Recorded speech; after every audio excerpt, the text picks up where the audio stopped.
Well, hello. I see that you've found us. Right. And where are we? We're at the Holyoke merry-go-round, and my name is Dennis. And my name is Ed. And why would we be here? And what are we doing? What is our purpose in life? We are introducing our show, and we would like to tell you about it. Right. Okay. So tell us something about it. That's a good idea. So the show is about people, and we talk to artists and other people in interesting locations around Holyoke and beyond. I think because we're committed to spreading art through the conversations with interesting people, that you should join us. So it's kind of like a ride. And now... Okay, don't get on that.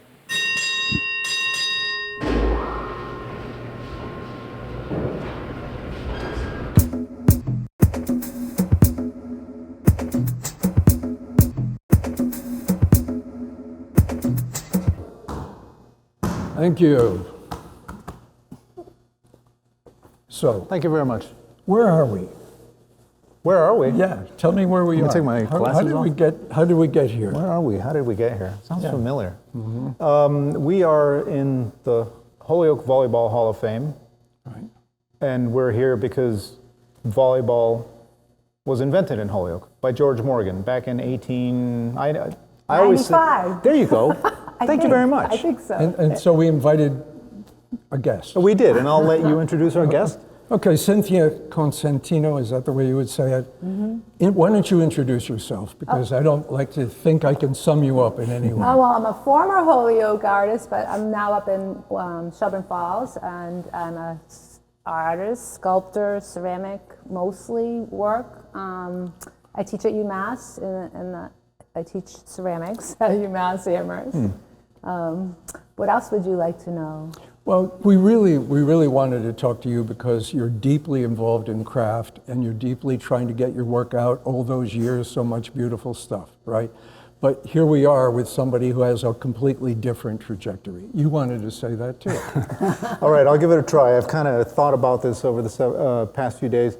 First of all, let me say, I didn't know you personally. I guess your name had come up a bit, but the funny thing is I've known your work already for a while. Cool. When I saw you a week ago or 2 weeks ago at the Tabor Gallery, you showed me that one piece, and I hadn't seen that before, but then I went on your website, and all of a sudden I'm recognizing all your stuff, and I realized, that's oh my funny. God, I've known her work all this time. Nice. And the one that stood out was the one that's at David Scher's canal, at his space where he has Oh, the girl with gun. the girl with a gun, the Yeah, silver yeah. piece, which is extremely powerful. Oh. And so that was kind of interesting. So back to this concept that I had, which is, I mean, we're here for a reason. First of all, Volleyball Hall of Fame is a big deal, I think. Volleyball is a very popular sport.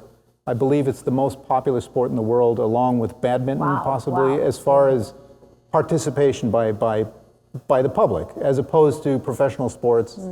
So loosely, the idea is the correlation between an artist, and the arts and sports, whether it's professional or amateur sports. Both of them, artists and professional sports are looking for an audience. And, generally, I think most artists would like to show their work. And so I'm trying to make a correlation. Professional and amateur sports seem to have no hard time at all gaining an audience. In fact, people will pay a lot of money to go see, their favorite team. So I don't know if you have any thoughts as an artist on exhibiting your work, showing your work, whether it's online or in galleries. How big a challenge, if at all, is it for you or any artist in your mind, to really get people to come in, not only appreciate your work, hopefully buy it? But make a correlation to the sports? Well, I mean, that's what I'm doing. You don't exactly have to do that, but you can concentrate really on you as an artist and how you've, in your years, how you've gone about getting your work out there and to be seen by the audience. I mean, so I think, if you can get it into a museum, Yeah. top-notch museum, you're going to get lots of people, right, Yes. or a top-notch gallery. So I think there is a strong correlation, there's the best is seen by lots of people, Yeah. right? And as museums are very popular now. You go to a museum in New York, it's so crowded. It's like, it wasn't Exactly. like that, 30 more years ago when I was a student. It's right? true. It's true. So I struggle finding new venues. A lot of the galleries I used to show in have closed down. You know, they struggle as well, right? That's right. You know, and then there's different ways of doing it, right? There's community level, different, you know, so it's easier to show in your own community. I feel like I could show at APE again in Northampton and stuff, and maybe at UMass. I've shown at UMass, and so I think you can, but it's harder to get into those bigger venues, especially in New York world. I don't know what the magic bullet is. The magic way. Let me know when you find out. Yeah. So I guess so. There's so much to talk about. It's like, Well, this is a start. I'm sure my partner Ed. I occasionally have a question. For me, your work is exquisite, and it shows craft. No, it shows craft and imagination, which you would think everybody would want to come see. You know, volleyball has its own way of being exciting and participatory, but you offer your work for other people to see and understand it. And it seems to me that your work shows that commitment over the years to do that. And underlying it, but not just to be seen, but your work. So you've consistently stayed with it. What stays with you to keep doing that kind of big work? You know, what allows you? You really kept at it, and people can keep at volleyball, which is a good thing. Really, people can go in volleyball and get ready and work and rehearse. But you also have to have that commitment. And I'm curious about that. I mean, I think about it a lot for my students too. Like, you have to find a thread that sustains you, right? And so for me, it's story, and it's trying to understand my world, right? I think that's true about every art. Well, maybe not the story part, like a narrative. Some artists aren't dealing with a narrative, but I always seem to go towards story. Like, it was children's story, fairy tale, it was mythologies, you know, early on, and now it's sort of like what's going on in our culture, what is forming me. So trying to understand the world. So that world and the craziness of the world right now is actually kind of overwhelming. I'm having a hard time right now actually trying to settle down with my work. But so that sustains me, like content sustains me, story sustains me. So do you expect and people understanding myself and where I live, what's happening, what forms me, I think is the biggest thing, like what's making me who I am, in a quest to like be able to shuck it or get to a better place, right? Well, what I started to interrupt to say, but you know, you're saying narrative. Now, narrative for a long time in personal was not considered to be the most important part of it, but when you have narrative, you do hope to be understood a little bit. I definitely, for me, the most important thing is that somebody can make some sort of connection with my work. Otherwise, I feel like I'm talking to myself all the time, right? So.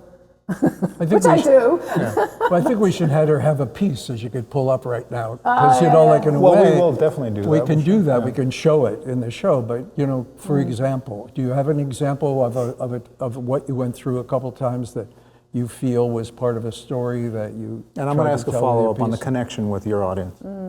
Oh boy, you guys are tough. So, I mean, certainly I did a long series with Girls with Guns, and I did a long series with Girls with Flowers, and flowers came out in different ways. Flowers appeared like on the side, but also as like mutated parts of a girl, like her hand would be a flower.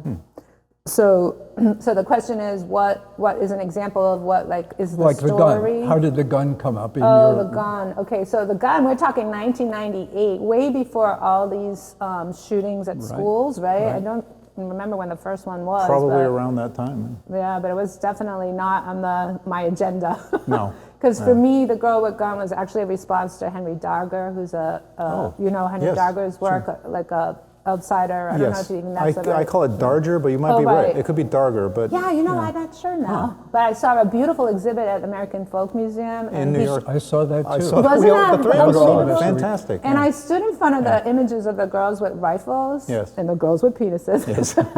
But more of the rifles. And I was like, wow, I was so like enthralled, but also like what's going on? And I think I was like whenever, for me, what holds me or keeps me going is when there's something that's powerful or potent or nagging at me, and I usually don't totally understand the full implications of it, right? But there's something powerful there, and why is it affecting me so? And then I'm digging at it. I'm trying it this way, I'm trying that way. The girl, so different poses. The first ones I did was, I think, were metal ones at Kohler. I was at an artist residency, and I wanted to create it was a criticism of gun culture, but it also was a fantasy of empowering a child, and also a questioning of why would a girl need a gun, right? And maybe now it's different, but then a boy with a gun wasn't as questionable, but seeing a girl with a gun was like, oh my God, because usually girls are portrayed, and women, not anymore. There's been such as more sweet, passive, a girl with a basket of flowers is what I grew up with. Playing hopscotch, she wasn't beating up. So she was kind of a nightmare, but also a desire that a girl can have the self-presence to protect herself, right? But we don't want her to have a gun. It's the symbolic. I want to just, if you indulge me a minute, I want to say that there was a time in New York where it was very dangerous on the streets. Absolutely, right? yes. And I was there. Oh yeah? And I was enamored with this young woman that I went to see, and she said, I hope you don't mind, but I'm now taking shooting lessons, right? And guns. And you almost can get emotional now. I almost broke down and started to cry. I said, why are we in a country where the women have to arm themselves when we really want the feminine beauty? Yeah. And so you've delved into that question, and I respect that attempt, because it is a little shocking to think that we have to arm ourselves, and there isn't any answer, as we know. So many guns out there, where are we going with that? So anyhow. It is a real disconnect in our culture, right? Very deep. We have all these crazy guns. I just walked into an Army-Navy store in Salem, New Hampshire. I was waiting for my takeout food, and I was like, oh my God, this isn't the Army-Navy store that I grew up in Northampton, Oh yeah. It had so many machine-looking guns on the wall. I was like, oh, I'm out of here, and people were buying them, and it's just You were expecting surplus Army fatigues. They had all that too. Not really. They possibly had pocket knives or hunting knives. So what about the response to your sculpture with that? And that's what I want to touch on. To the gun stuff? Yeah, if I may. So clearly there's something very strong that you feel and that you want to have your art speak, and but at the same time, were you thinking possibly that there was a bit of a we've used this term before, like a wow factor, like you're thinking, okay, if I have what clearly is a girl holding a gun, and the reason I ask that is, again, going back to the connection of saying, okay, I have something to say, how can I grab people by the throat, almost literally visually, and say, look at this here, and similar to in professional sports, a lot of what's televised is really very in your face. It's all about, let's make sure these audience people who are watching whatever professional sports is happening now don't leave. We got to keep them engaged. So is there? That's a long question. I'm sorry. Well, because I listened to some of your other ones talking about craft. It's like I like things that are raw and emotional and real, so I often, a lot of my work puts contradictory things or subverts a bit. In the past anyways, now I'm doing these love faces, these kissy faces, where's that from? But anyways, so a lot of that work was, there was a certain amount of wanting to be in your face, but not, and I thought a lot about it, is that, I believe artists should be socially responsible, because I've seen work that I feel like, that's opportunist. Yes, exactly. It can go over the board or overboard. And that's not where the Girls with Guns came from. Really, it was more about my stuff and trying to understand me. And some of them were the second body. Originally, they were cast iron. And I was going to do 32, and they were going to be a squadron, so a commentary sort of on the toy soldiers that I grew up with, the old metal ones and the plastic ones, it was my brother had those, right? And so I was going to make my version, in ceramics? The first ones were cast iron. It sounded and then, like you said iron, and I said, wow, because Yeah. cast iron is a huge process. well, I was at Kohler. Luckily, I got that artist residency where it was just there for you. That's Amazing different, place. A bit brutal, physically brutal environment, but Right, cast physical. iron. I did one cast iron piece in my life, and it was a huge deal. You have to go to Kohler. We No, can talk well, about that. in those days, I was down in New Jersey. Yeah. But basically, Did what I you're answer saying the is, question? I did answer that. I Sure. can't remember. You spoke for several minutes, and Without I don't being mean to interrupted. denigrate that. but No, you're doing fantastic. yeah, a But little what bit in your How are we feel doing? is it's coming from inside Yes, as exactly. a puzzle. That's where Yes. that's for you to express the best you can. What Your some own of- feelings about right. it. And Yeah. so I think that's the difference. Like if you're just being like, I think it is opportunist if you're just trying to make stuff that will Right. have shock value. It has to have, for me, it has to be real. Like course. it's really real. It's really about my stuff and about the culture, right?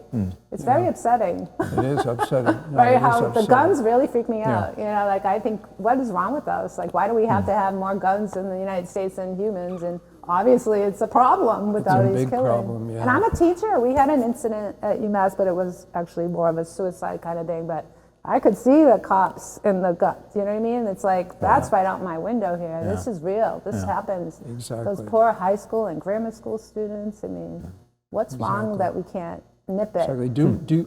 So I but won't do you make think- any girls with guns anymore because our No. culture has changed so much about it that I feel Interesting. like there's better ways of. Oh, that's interesting. And Okay. I've worked through Yeah. a lot of that. Yeah, I mean, those pieces are 20 something. sure. Yeah. Well, I did do another version in 2000. I can't Okay. remember, but they're still almost 20 years old or more. Yeah. Well, it's to me, also argues the obligation of the artist to be within the society. So you're not reflecting on your own fantasies. You're really talking about where you live and what's going on with you. So now Maybe a you're, little bit of, because our fantasies are a result of where we live, right? That's true, it's too. a reaction to, or trying Right. to fix, or but you're coming out of a period of time where art could be completely abstract. You know, right. like, I that's was what I'm saying. trained. Well, You avoided I was that. oppressed when I was as an undergraduate because I was narrative and psychological. Explain that and a little bit figurative. more, really. Well, I went. UMass wasn't so much so. But when I went to Cooper Union, I did? finished my undergraduate at Cooper Union, and it was very anti-narrative at that point. The teachers Right. I had, right? So that's interesting because there were some that weren't, but yeah, it was like like they didn't really want to see like a story that was considered a bad thing. That's right. That's right. Right? Yeah. Kids were told that they're never going to get into college with any kind of art respectability if you don't do abstract. I had that.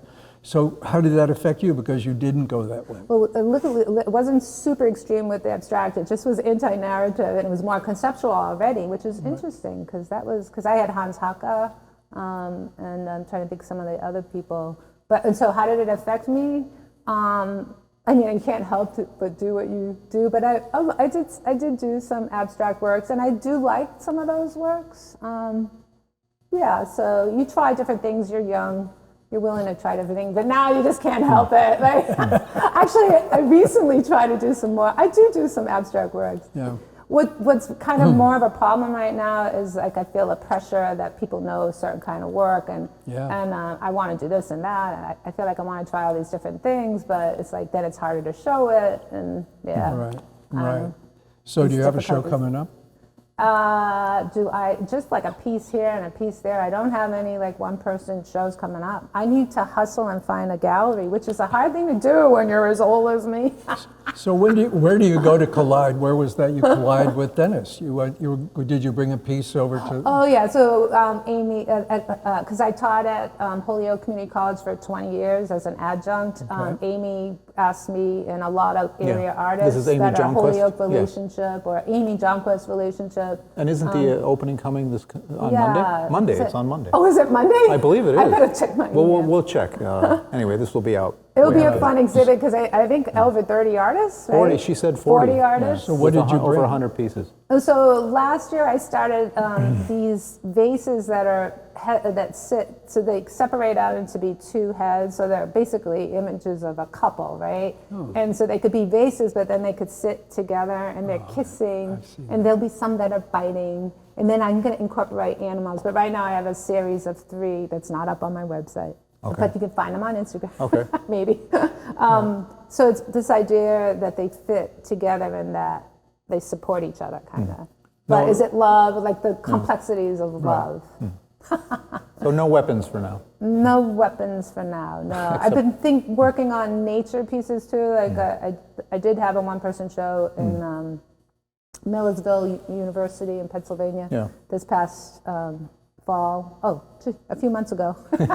Feels like, and I did work about nature there. So our relationship with nature. So it was animals and. I'm the great interrupter, excuse me. That's That's all what right. I'm thinking.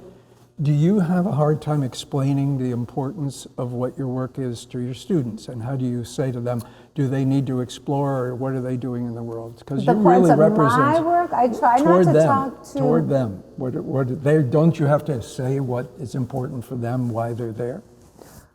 Do I have a? Yeah, I think it's hard because they have to do so many things at once, you know. So they have to learn like the basics of clay, and they have to start thinking of content or what are your goals, and they have to be learning like technical terms, and then like but they've taken other art classes, so it's not all on you. But yeah, it's hard to say like what are your goals here? Like what are you trying?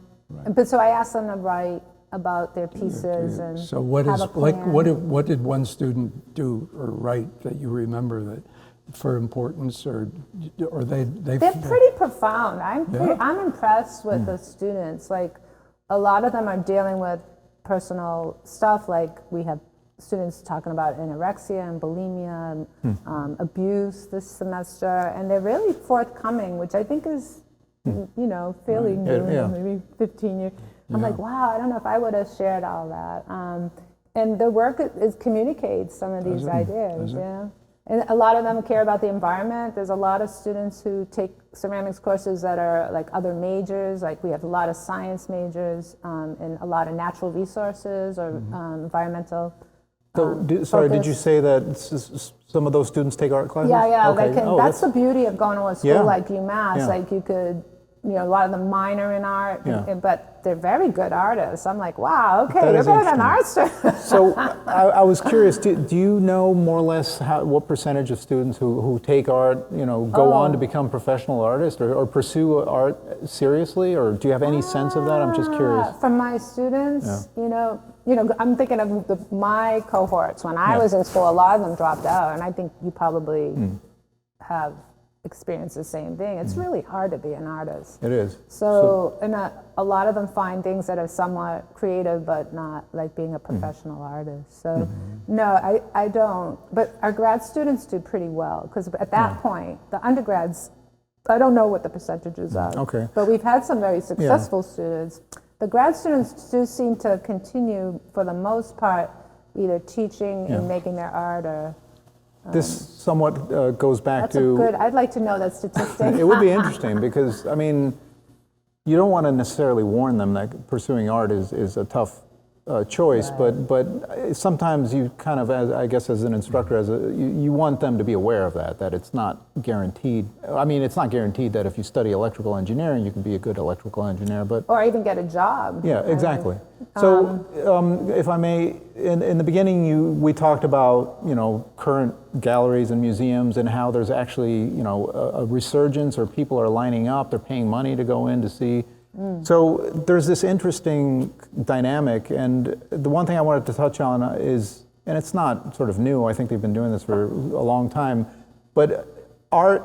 Again, or art as I don't want to say spectacle, but art as a show, think of, well, currently at Mass MoCA, there's an artist, and I don't have his name at the tip of my tongue. I should have had it before we started, but he built a small roller coaster. Do you know him? Yeah, I should know his name.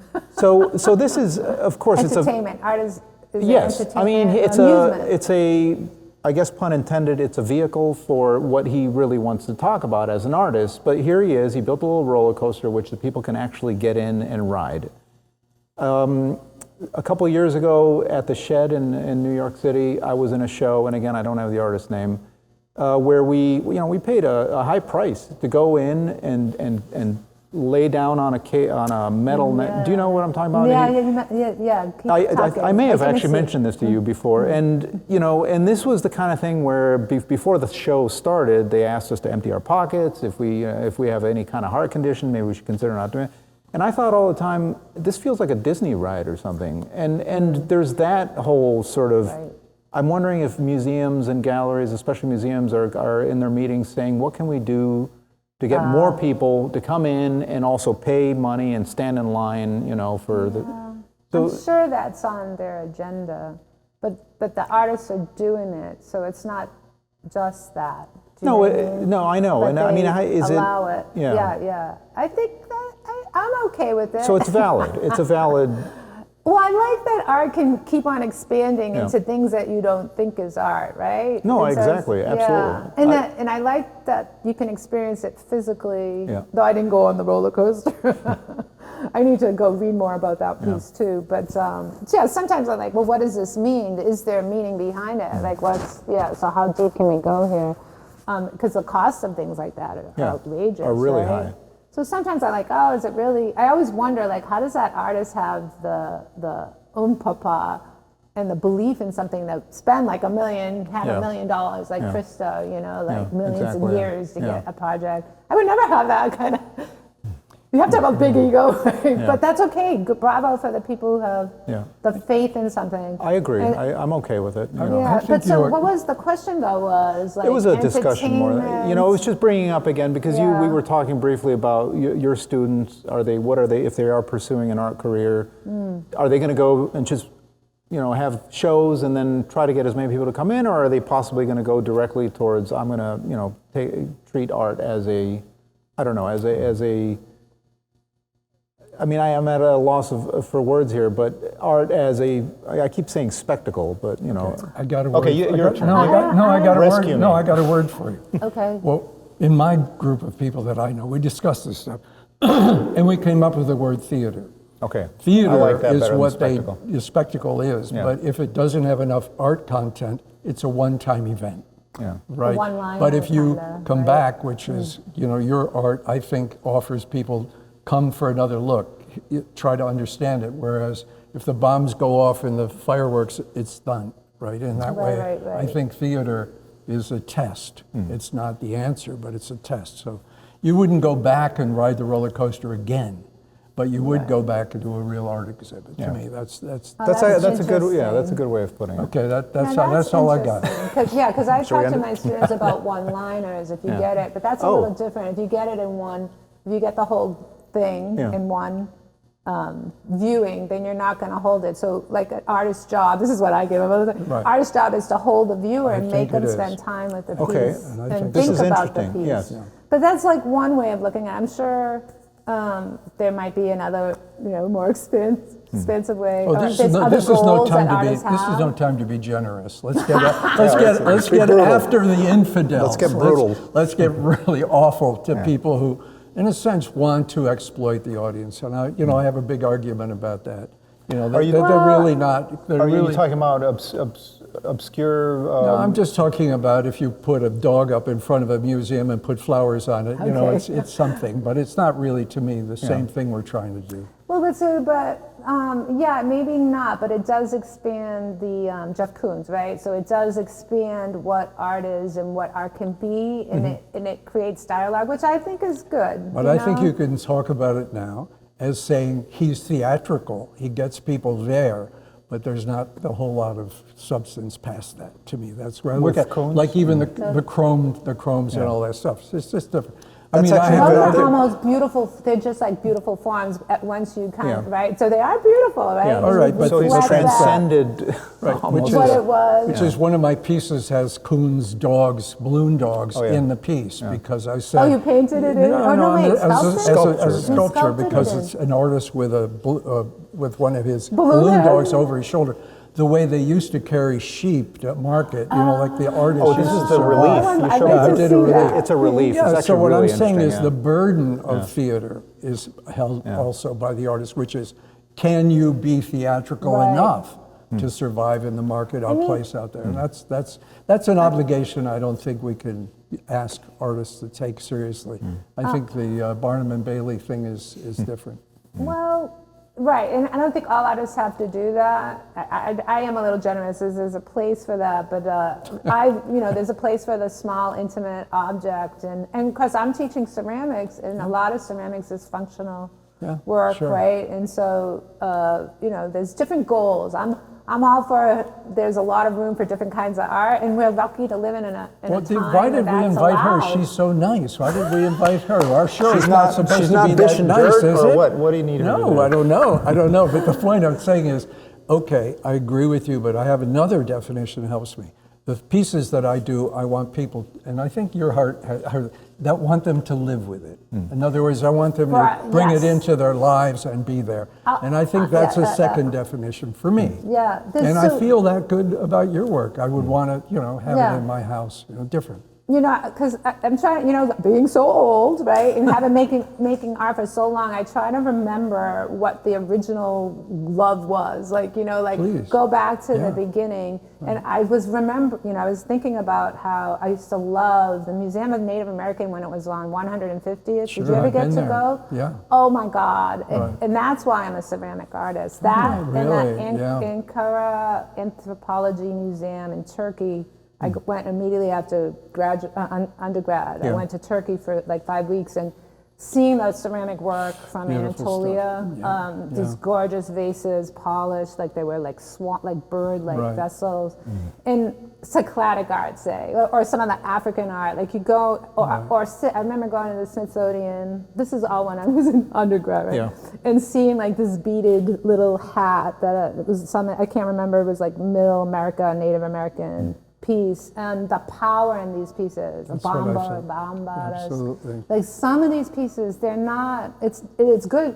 Some of them aren't particularly great craft, right? Some of them are amazing craft. Because I know this is a big issue for you.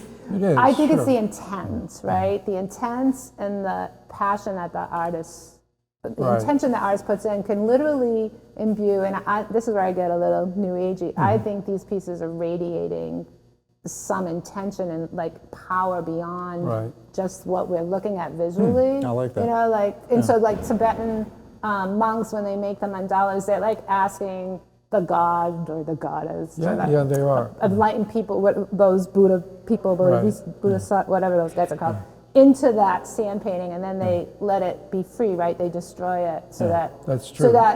So African art does that as well.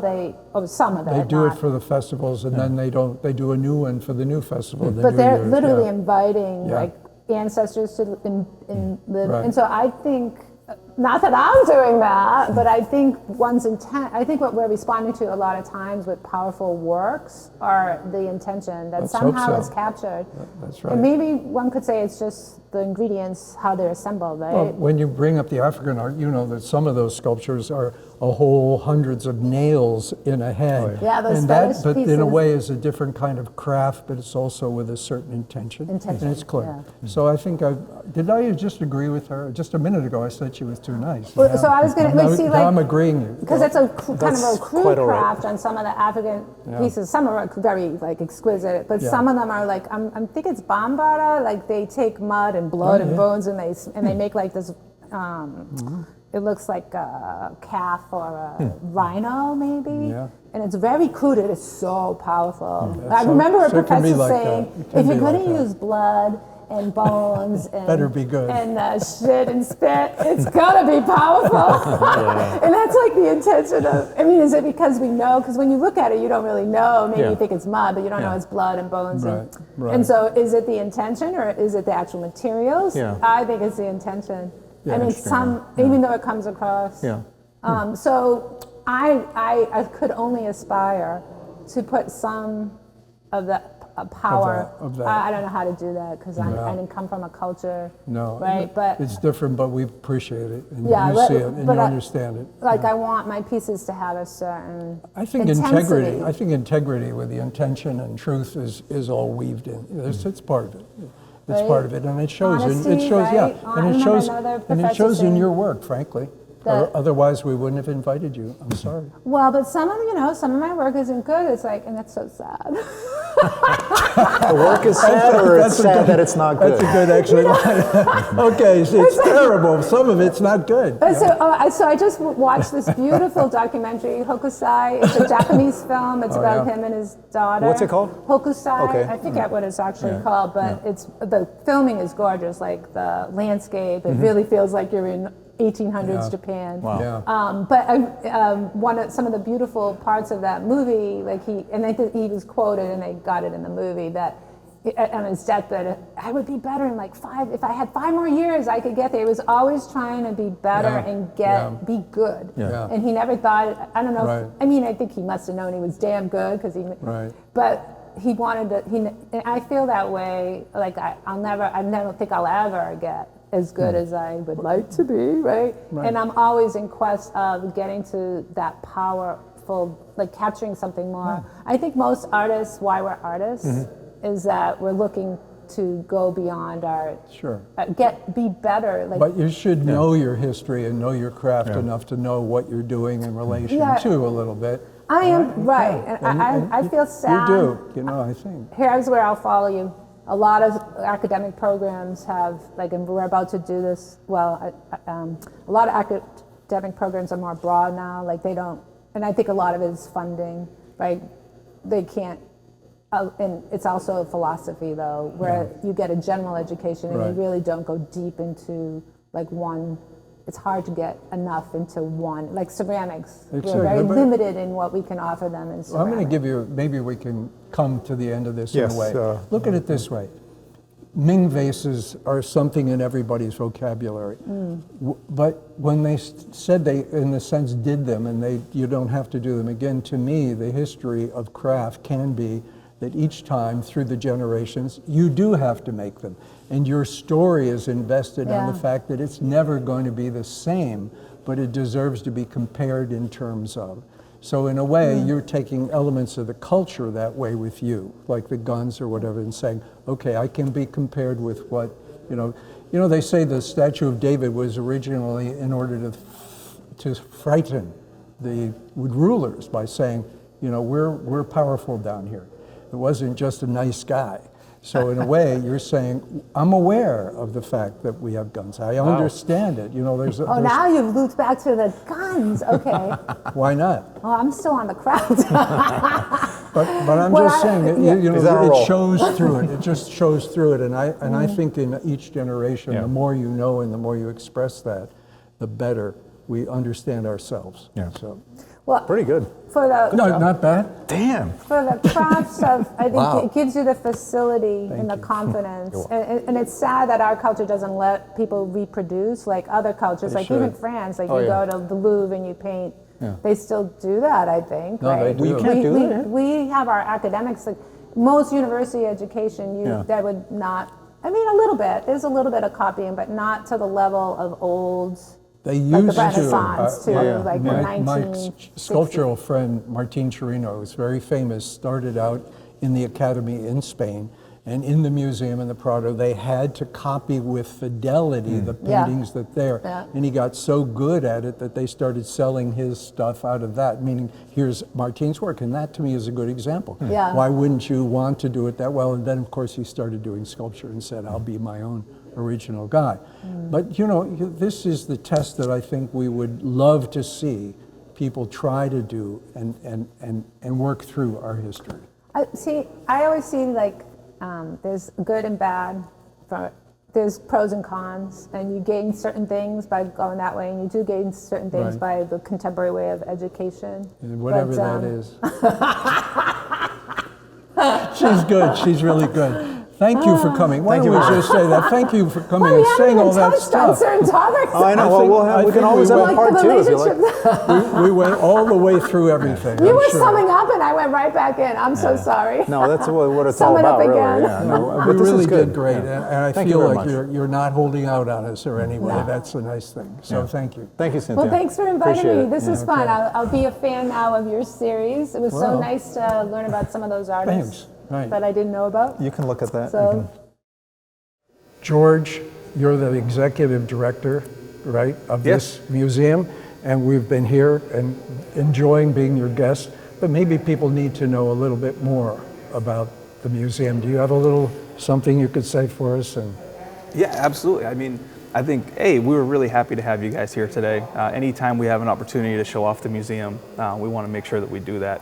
But we're really fortunate that this place in Holyoke, Massachusetts is the one Hall of Fame for the entire world of volleyball.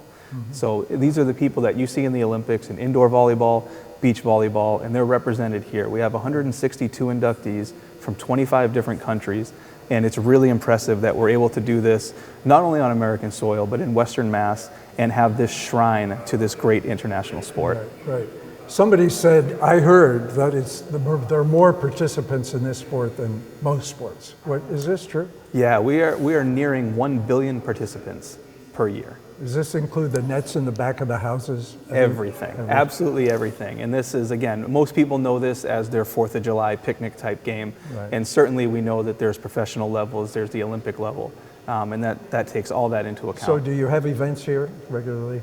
We do. We have events here at the museum. We also have events throughout Holyoke. We do the Battle of the Badges is one of our most well-known that takes first responders from the FDNY and then up here with Holyoke Police and Fire and Springfield and puts everyone together in a friendly competition, I would say. And you introduce new people into your museum too. Certainly, yeah. Our biggest event is our enshrinement every year. We have a mayor's reception here. It's a VIP event where we're able to really let the inductees see the museum for the first time. They physically get to place their plaques in their display cases, and that stays here throughout the entire year until the next class comes in. And then we have a nice gala dinner where we fully officially enshrine them.